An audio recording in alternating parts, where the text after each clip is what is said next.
C'est un garçon qui nous a portés en spiritualité.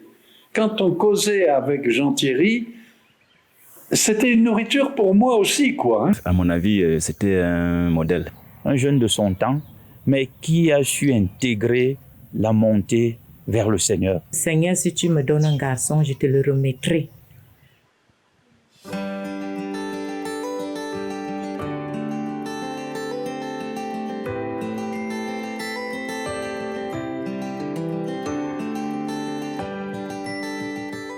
Quand j'aurai tout fini, que le Christ soit mien. En effet, tout ce que je fais, je le fais pour toi, être à lui et qu'à la fin, il soit à moi.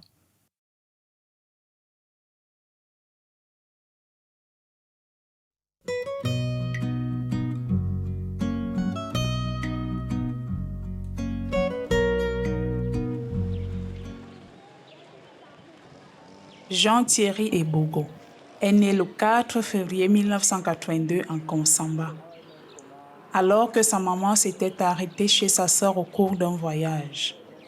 Les deux parents étaient instituteurs, mais le papa avait changé de profession à la naissance de Viviane pour devenir gardien de prison.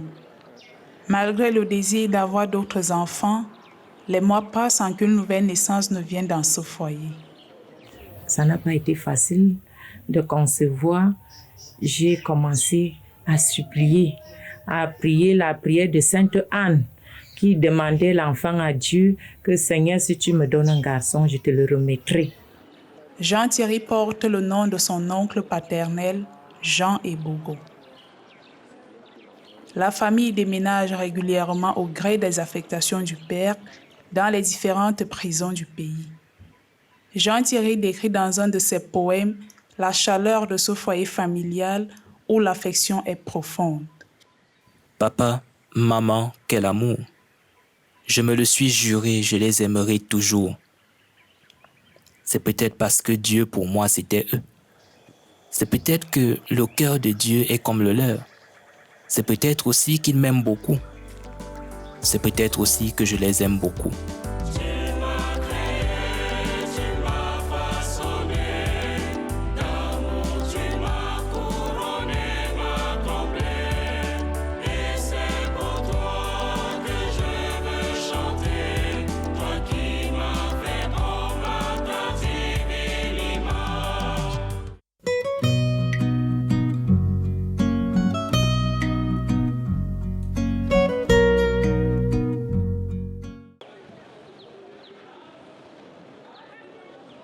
La famille a déménagé à Maroua, dans le nord du Cameroun, où le père de Jean-Thierry travaille désormais.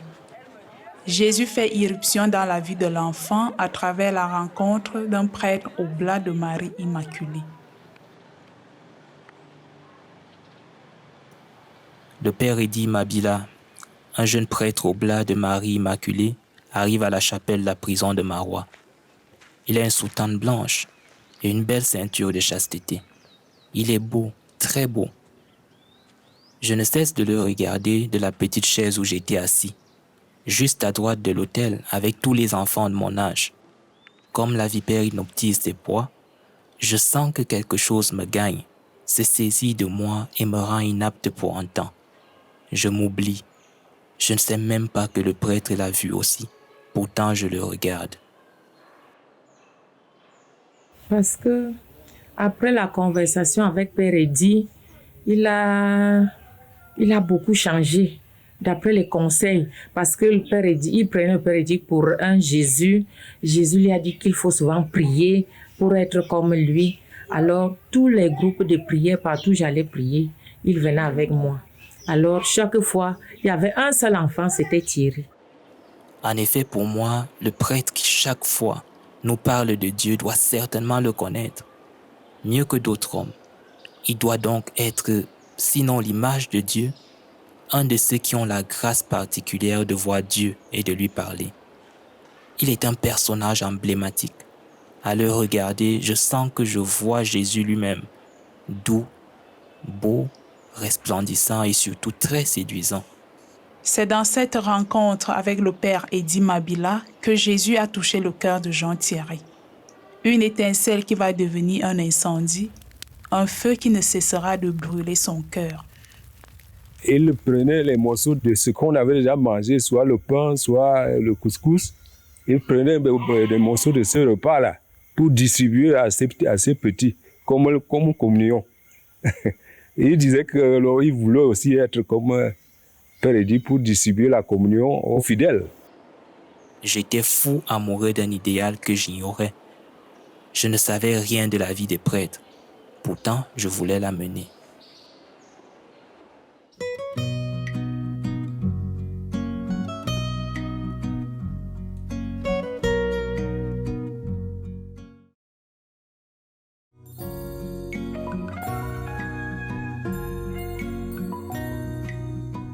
La famille s'établit à Guidère peu après, affectation suivante du père.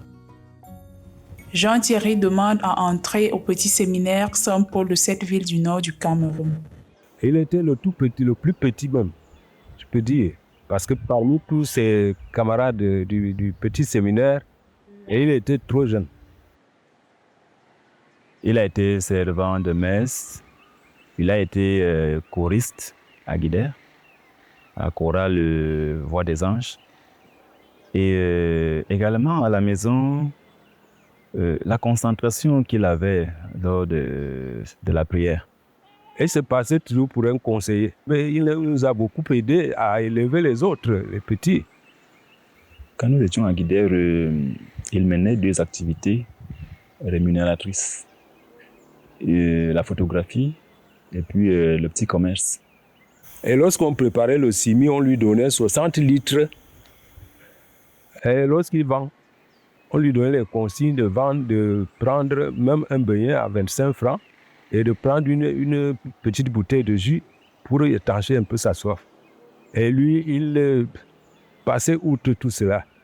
Il revenait avec toute la recette. Son souci était de voir la maison vivre bien.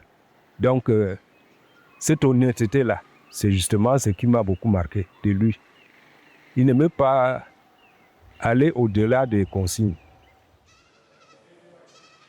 Jean-Thierry a un sens aigu de la justice. Un épisode datant de l'époque du séminaire nous montre comment ce fut aussi un lieu où le Seigneur l'a travaillé. Je retiens de lui une querelle qui nous a opposés en classe de 4e au sujet de la moyenne. Ce petit problème nous a conduit à une bagarre. C'est finalement chez le surveillant général que le professeur titulaire était venu clarifier les choses en montrant la différence au niveau des points. 326,45 pour lui et 326,47 pour moi. Jean-Thierry n'accepta de relâcher que lorsque sa mère lui fit remarquer que l'injustice est ce que Jésus, qu'il voudrait tant imiter pour sauver ses frères, a volontairement choisi au moment de sa passion. Je me revois en comprenant par tes reproches et je me retrouve en face de Jésus à genoux au jardin des Oliviers, effrayé du calice. Oui, cela valait la peine pour que l'enfant devienne un homme, tout comme le calice pour que le Christ devienne le salut.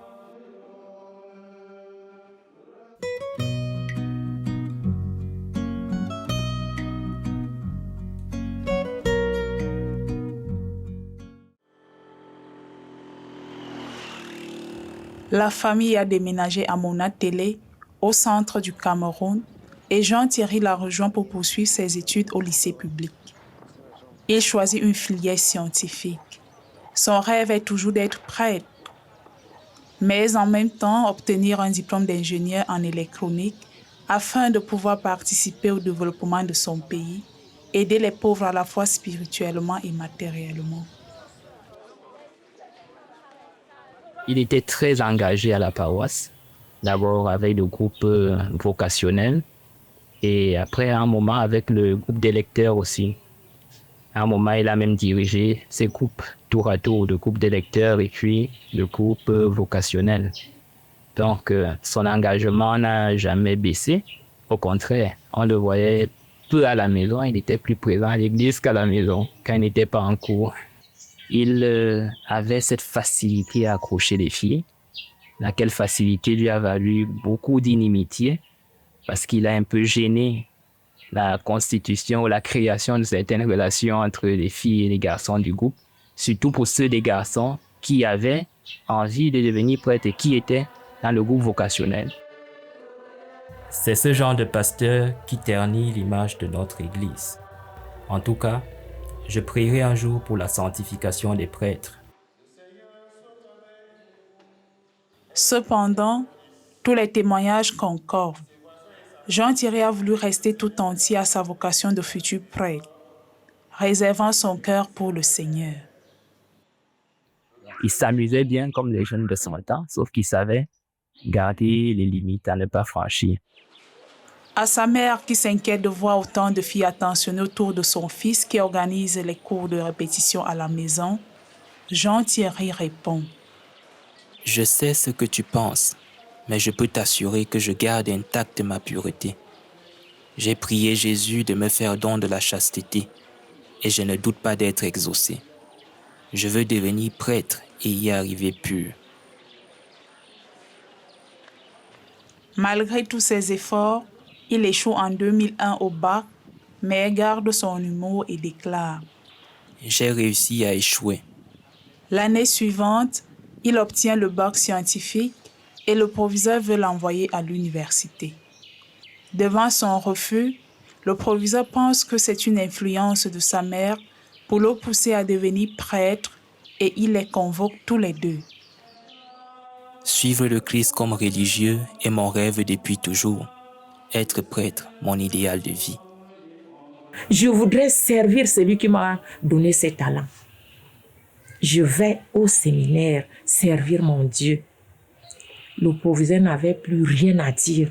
Et dans la salle, il y avait professeurs et élèves, une grande salle.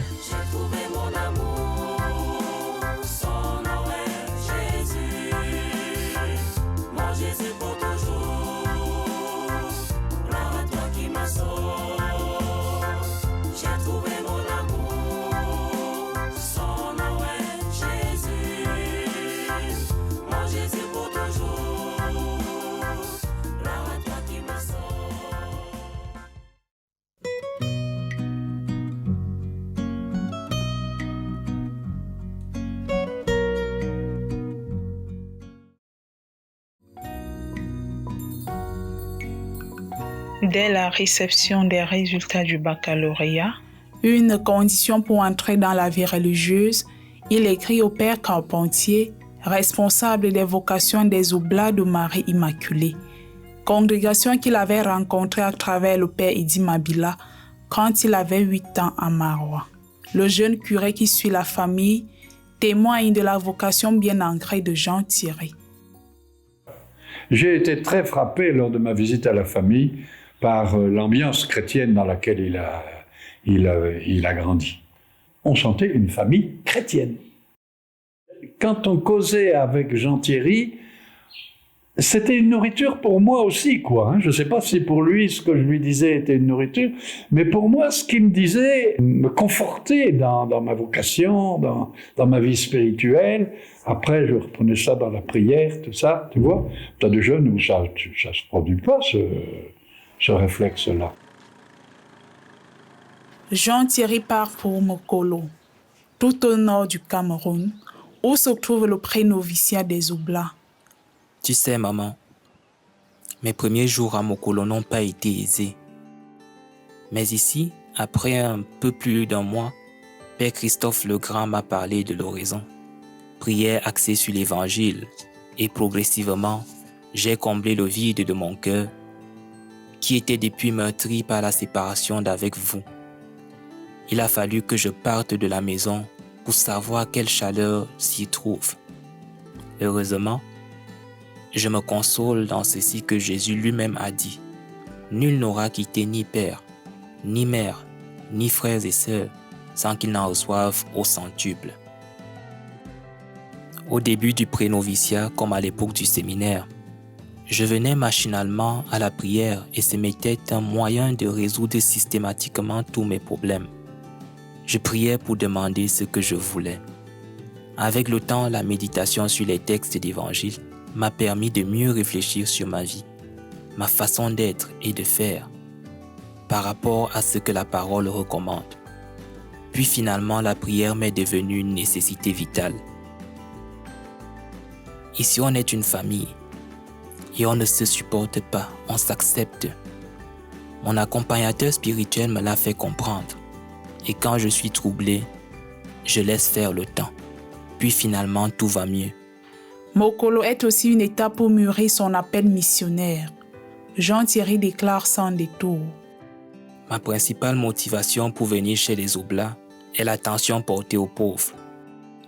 Hier, Seigneur, c'est toi que je cherchais. Dans les gens de mon sang, dans ceux qui m'aimaient. Aujourd'hui, Seigneur, c'est toi que j'ai trouvé. Dans les inconnus, les étrangers, dans ceux qui me détestent. Ton amour crie plus fort que le sang. Ton amour me brûle, je le sens. Au terme des 8 mois du pré-noviciat à Mokolo, il n'est pas retenu pour poursuivre chez les Oblats de Marie Immaculée. Rien ne laissait présager un tel renvoi, alors que tous louaient ses qualités. Ils étaient 18 cette année-là, et il y en a 6 qui ont été renvoyés, avec tous la même lettre. Et alors, l'erreur qui a été faite cette année-là, c'est que ces lettres leur ont été remises le jour de la fête de notre fondateur. Ils avaient fait une fête merveilleuse le matin. Coup de massue sur ma tête. Mais j'ai l'impression que c'est de la blague. C'est une épreuve à surmonter pour entrer au noviciat. Je me souviens qu'il m'a dit quand même, c'est que ma route ne doit pas être là. Face à une telle épreuve, la réaction de Jean-Thierry est étonnante de foi et d'amour pour le Christ. Je prends du recul pour mûrir mon désir, pour vivre en religieux avant de l'être.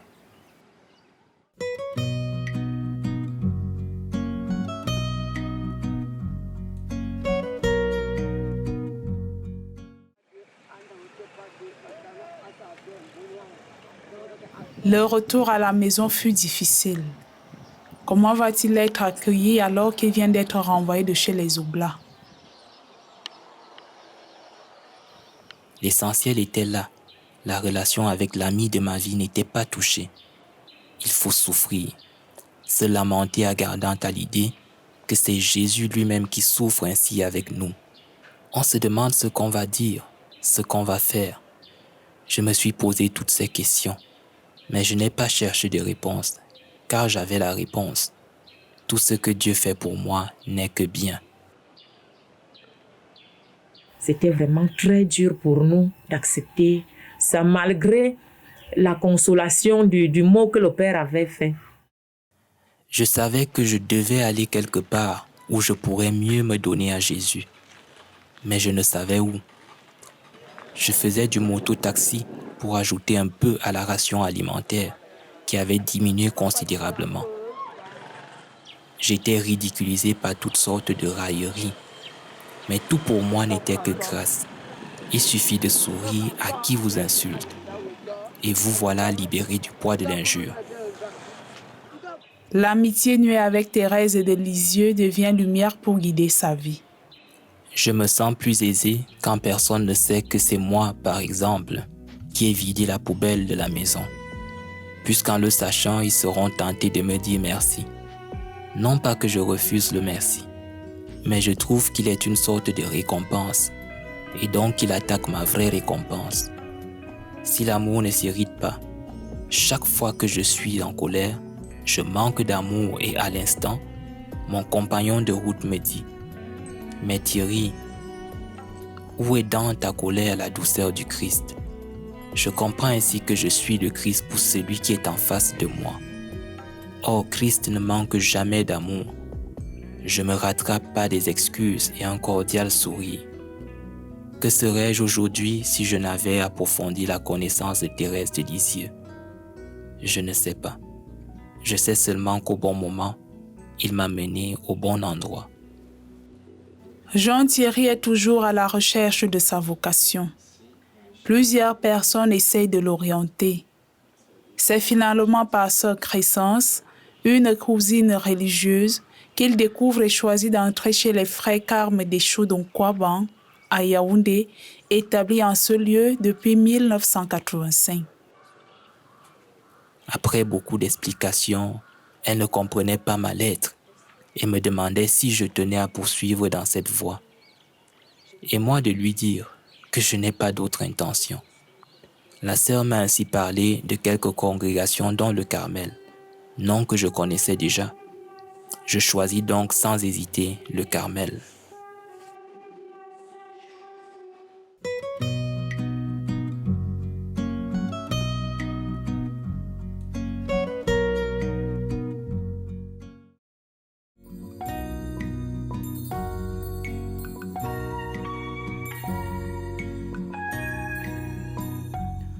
Le 28 juillet 2003, Jean-Thierry entre chez les frères Carmes des Chaudon-Kouaban.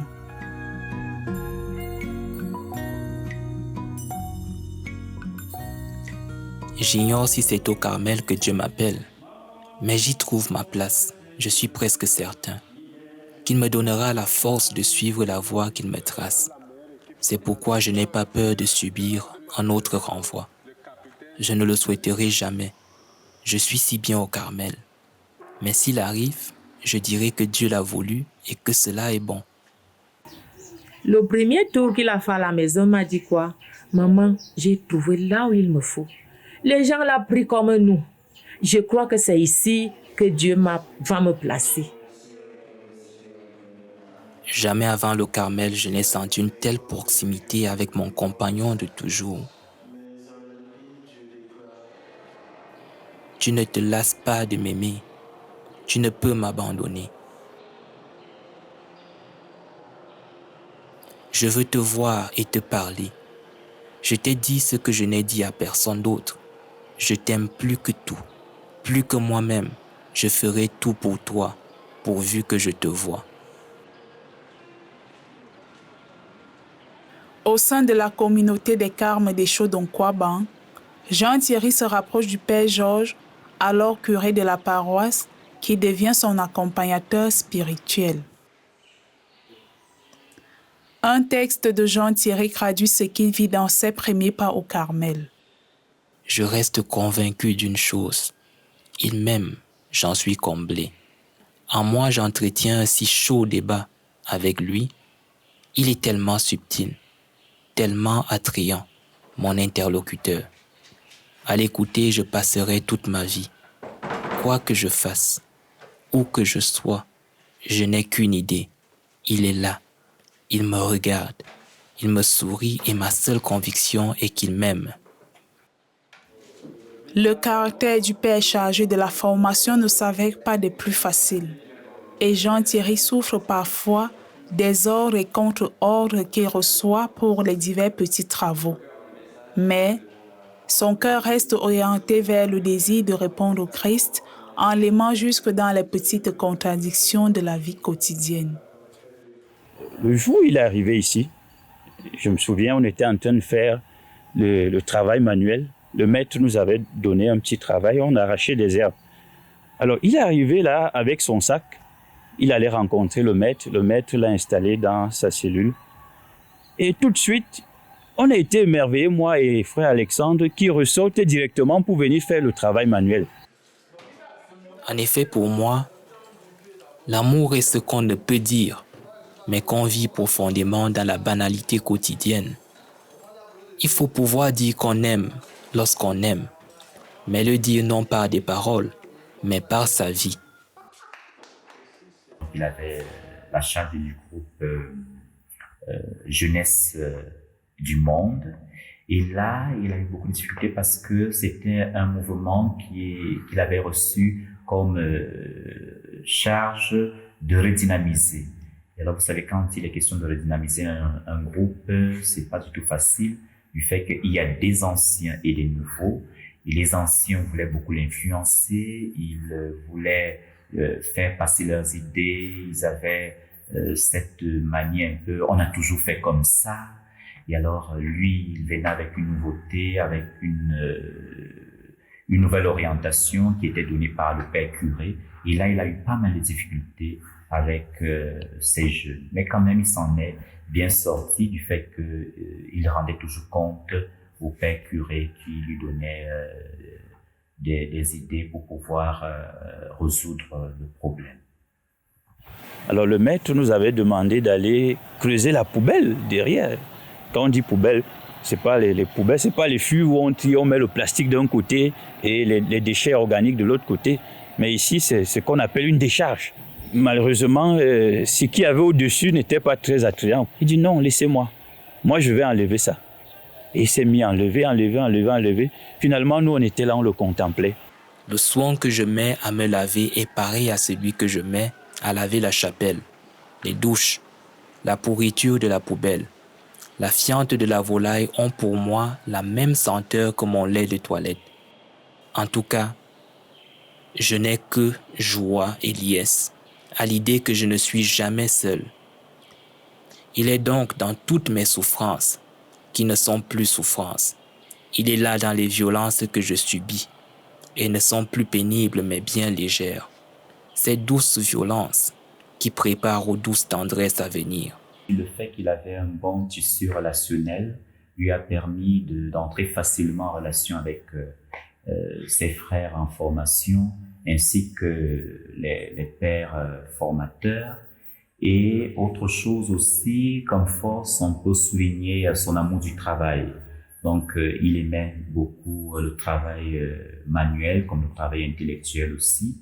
Et il s'engageait beaucoup plus en communauté à ce niveau. On le voyait un peu partout dans la communauté, dans les différentes activités. Et comme autre force aussi, je peux souligner la prière. C'est un jeune aussi qui faisait montre d'une intériorité profonde et on voit aussi qu'il avait beaucoup le sens du mystère. Il réussissait toujours à sortir la simple blague qui remet tout le monde en joie et en confiance. Pendant les moments d'oraison, on le voyait vraiment plongé dans l'intimité. C'est vrai que c'est une relation avec Dieu. On ne peut vraiment pas l'évaluer. Mais je me dis que si sa vie communautaire était aussi dense, aussi profonde, abondante et riche, c'est parce qu'il y avait cette fibre intérieure qui le rattachait secrètement au Christ et qui était la richesse de son oraison. Aussi, parfois, là, aux heures perdues, c'était pas surprenant de le rencontrer en train de dégainer son chapelet. À la chapelle, le plus souvent, il était assis. Il priait tout juste devant moi. Donc, il avait sa petite Bible. Bon, je vais dire Bible, c'est beaucoup plus Nouveau Testament, plus les psaumes. Bon, je le voyais de temps en temps, il prenait ce petit bouquin, cet évangile, il le lisait et il le redéposait. Donc, je vois que je peux retiens de lui de quelqu'un qui savait vraiment que la prière devrait se reposer sur la parole de Dieu. Et je retiens ce jeune qui s'appuyait toujours sur cette parole de Dieu pour parler cœur à cœur avec le Seigneur. Si vous rencontrez les jeunes avec qui il travaillait, on vous dira qu'il était l'ami de tout le monde. Parfois, aux heures perdues, on était toujours en train de sonner au portail. Qui est-ce que vous voulez voir? Parfois, le père, je suis fâché aussi quand même. Qu'est-ce que vous cherchez? Vous cherchez quoi? On veut voir Jean-Thierry. On veut voir Jean-Thierry.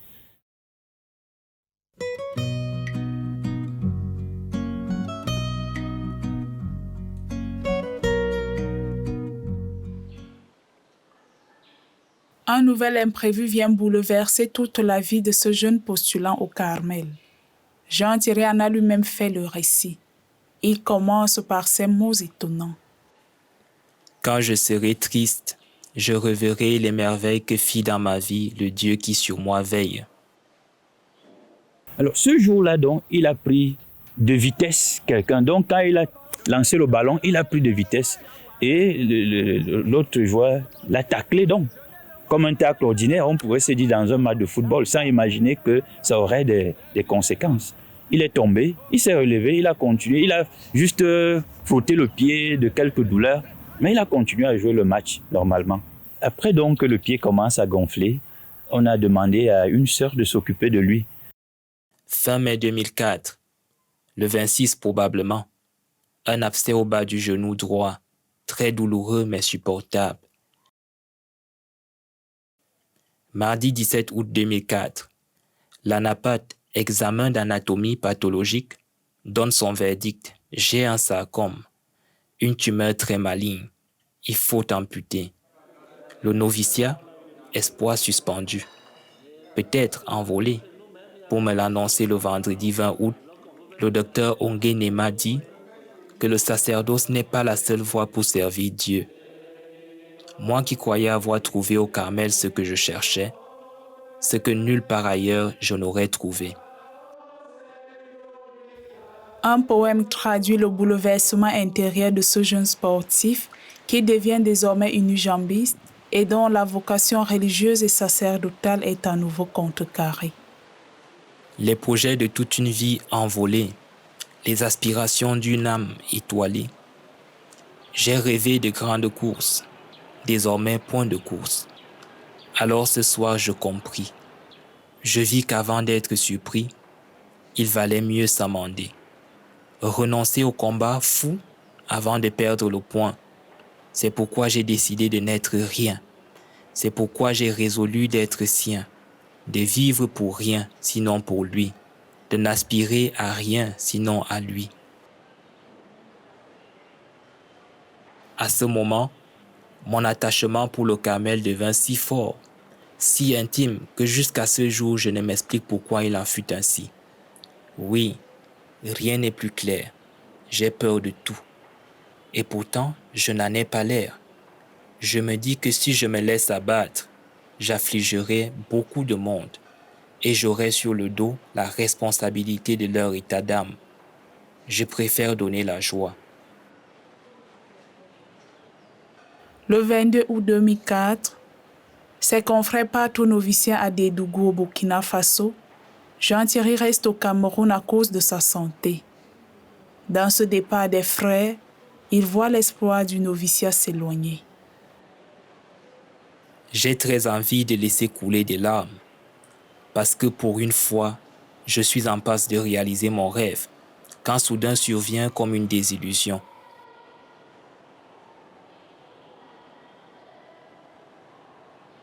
Pour moi, en ce moment-là, il était clair qu'à défaut de vivre tout entier au Carmel, je pourrais y laisser une jambe, qui serait enterrée quelque part dans une cour OCD, et que le Seigneur prendrait en holocauste pour s'attacher davantage le cœur des carmes et carmélites d'ici et pour attirer au Carmel une pluie de vocations ferventes et solides.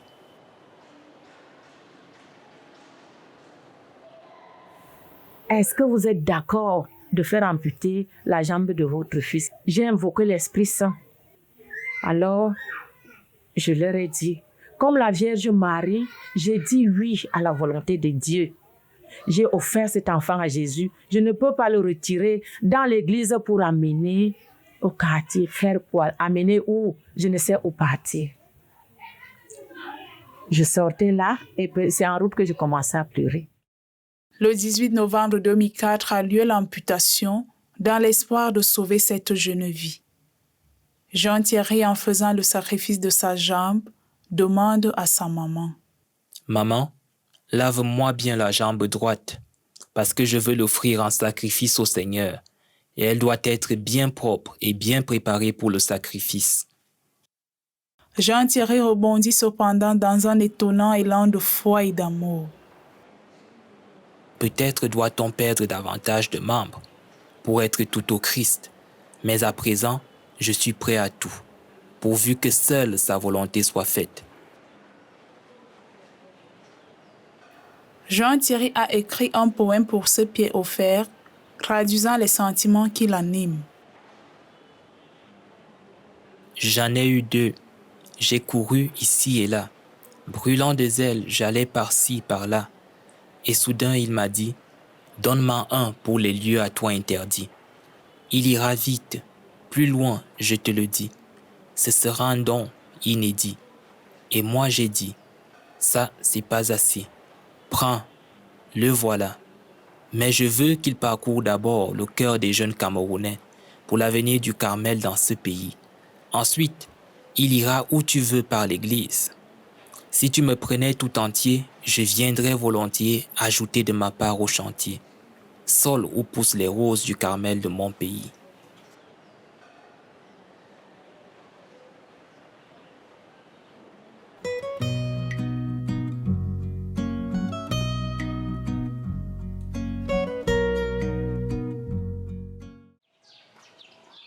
Dans les écrits retrouvés après sa mort, Jean-Thierry laisse transparaître quelque chose de l'expérience intérieure qu'il vit au cœur de cette épreuve.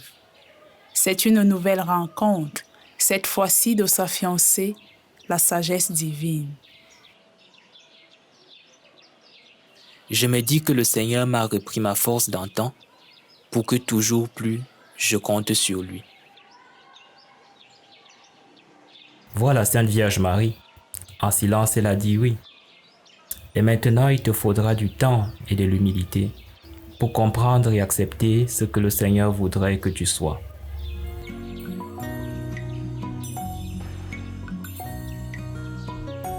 Ce moment, c'était terrible pour lui. Pleurs et incertitude parce qu'on ne savait pas si il pouvait rester au Carmel ou bien si il fallait faire autre chose. C'était très douloureux.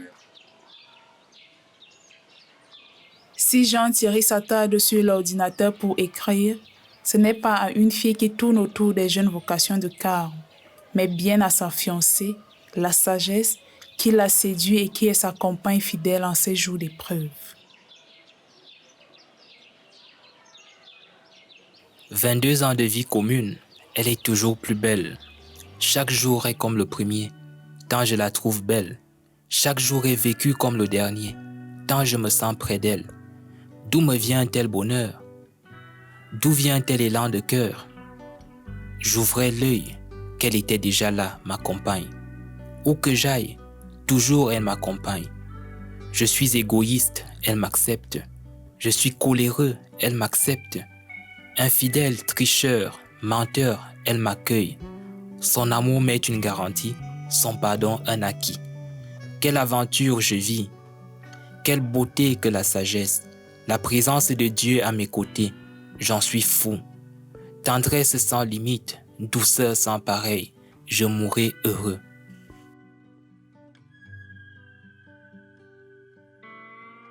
Le père provincial, père Gabriel Matavelli, lui annonce qu'il l'amène en Italie pour commencer son noviciat et avec l'espoir de lui obtenir des soins plus appropriés. Les parents de Jean-Thierry, Marie-Thérèse et René, viennent le saluer en Colombisson le 29 août 2005.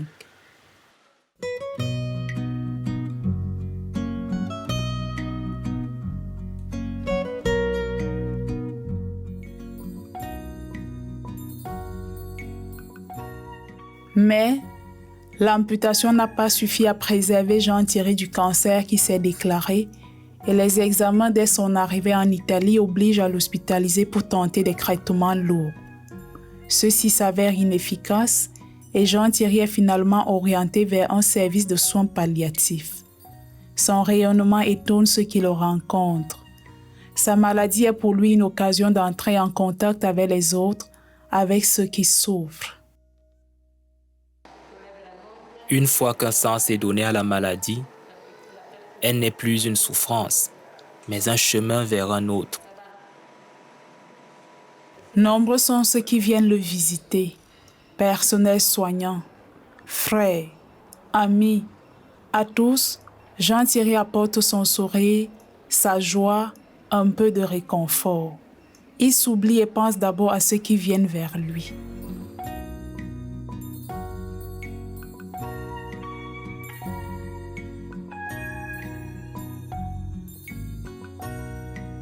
L'état de santé de Jean-Thierry se dégrade et il obtient la permission de prononcer ses vœux solennels sur son lit d'hôpital.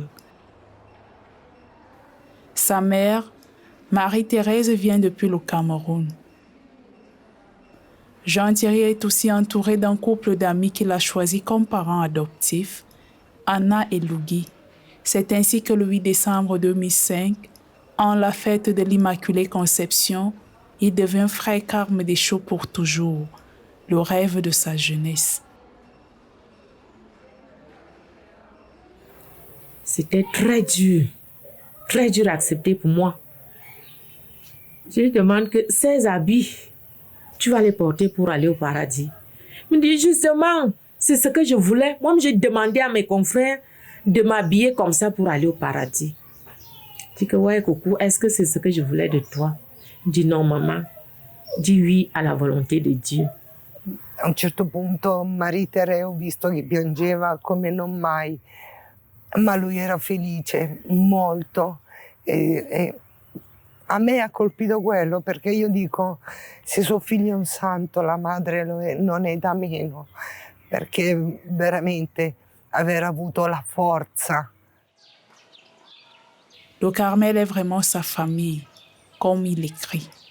Quoi qu'il en soit, je ne peux avoir eu une vie vaine ou un passage insignifiant sur la terre, au Carmel. Je ferai autant que le Seigneur le permettra, en sorte que je porte un coup de main de la meilleure des manières à cette famille, qui pour toujours est la mienne, le Carmel.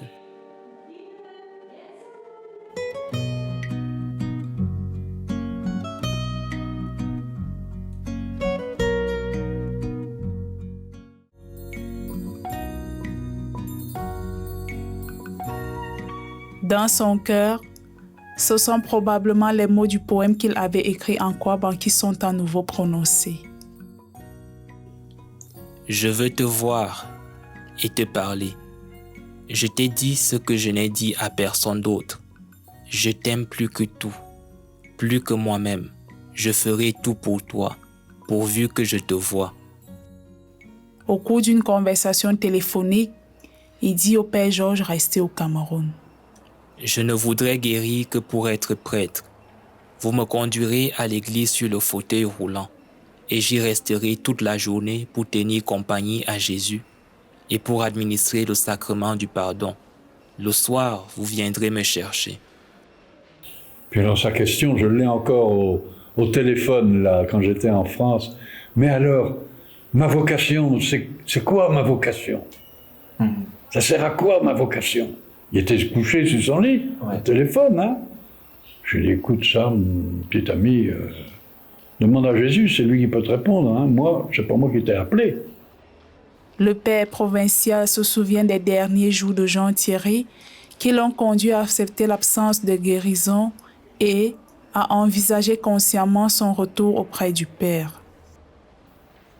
Moi, j'avais encore dans ma tête les mots du médecin et je ne savais pas comment dire la vérité à Jean Thierry.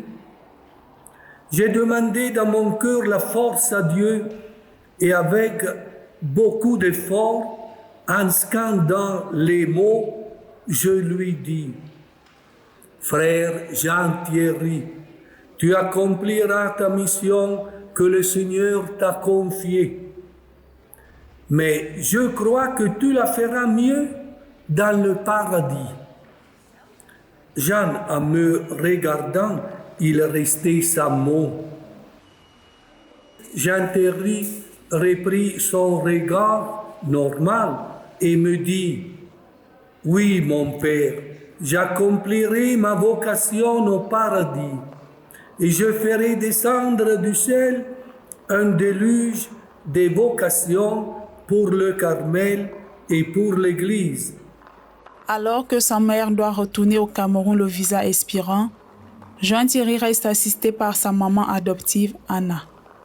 Alors qu'il entre dans le coma, il lui montre l'image de Jésus miséricordieux à côté de son lit et lui dit. Poi lui alzando la mano verso la parete di fronte che c'era Gesù della misericordia e mi fa quanto è bello Gesù. E io le ho risposto sì, quanti raggi di luce che dà.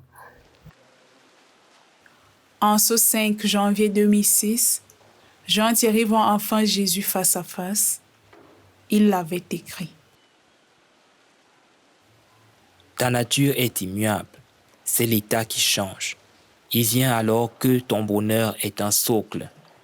Les événements de la vie, les colonnes dont l'importance n'est pas moindre, mais très faible pour être comparée au socle, pire encore pour être substituée au socle.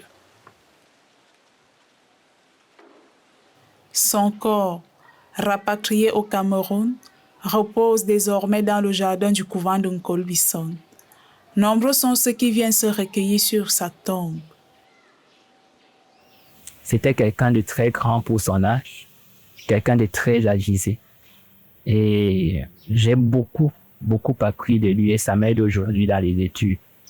L'amour qu'il avait pour ses études, il les prenait très au sérieux parce qu'il avait un objectif à atteindre. En réalité, il nous a montré un chemin qui est le bon. Qui est le bon. Et depuis que j'emprunte cette voie-là, je ne me suis pas perdu. Dans ça, je le lui dois. Donc, il a contribué à nous montrer la voie à suivre. Il a contribué à faire de nous des personnes assez honnêtes parce que l'honnêteté, il y était très attaché. Tout d'abord, je retiens sa simplicité, son amour pour la prière et des vertus, son accueil de la volonté de Dieu et sa contemporanéité. Il savait partager des expériences vécues là-bas, surtout ces difficultés qu'il rencontrait dans ce mouvement. Donc, nous pouvons aussi souligner autre chose comme la fermeté. Il était ferme. Jean-Thierry peut être un paradigme pour une jeunesse renouvelée, pour une jeunesse qui est totalement donnée au Christ, une jeunesse qui devient oblation, offrande pour le Christ. D'ailleurs, la dimension oblative fait grandement partie de sa vie, vous le savez très bien. L'offrande de sa jambe après l'amputation. Pourquoi? Pour la fécondité vocationnelle. Mais voilà un jeune qui peut montrer que la joie existe au sein de l'épreuve la plus lancinante, la plus tenante et la plus douloureuse. La manière dont il a vécu son passage vers le ciel, la façon dont la lecture théologale de la souffrance qu'il a eue, et il a donné une dimension salvifique à cette souffrance. Le Seigneur a voulu nous envoyer un message à travers son existence parmi nous. Parce que lui, étant petit comme il était, il a servi plutôt de modèle de foi pour nous autres. Parce que sa vie, la vie qu'il a menée, moi-même, je n'ai pas pu la mener dans ma jeunesse. Et son passage a permis que je puisse changer et revoir ma façon de vivre. Il y a des fois quand les enfants prient avec moi, je sens la grosse voix, comme si c'était la grosse voix de Thierry. Et je sursaute. Je sais que peut-être c'est parce que je pense à lui que j'entends cette voix. Chaque fois, quand je suis tellement éprouvée, je sens sa présence. C'est comme s'il était à côté de moi, me dire que courage ma mère. Peut-être que Jean-Thierry sera compté un jour parmi les saints du Carmel et les bienheureux du Cameroun.